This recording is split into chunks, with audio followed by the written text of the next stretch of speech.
guys! Welcome to my channel!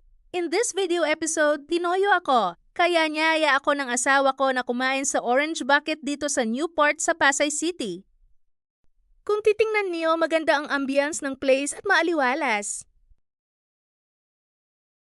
So pumili na ako sa kanilang menu. At syempre pinili ko yung bestseller nila because I believe mawawalang topak ko pag natikman ko to. While waiting for our order, naglatag na sila ng table cover na pang boodle fight at may pa-apron pa sila para di madumihan ang damit natin. So dumating na nga ang order namin at syempre may kasamang rice at nung naamoy ko yung aroma, medyo humpa ang toyo ko at talaga naman nakakatakam at excited na ako.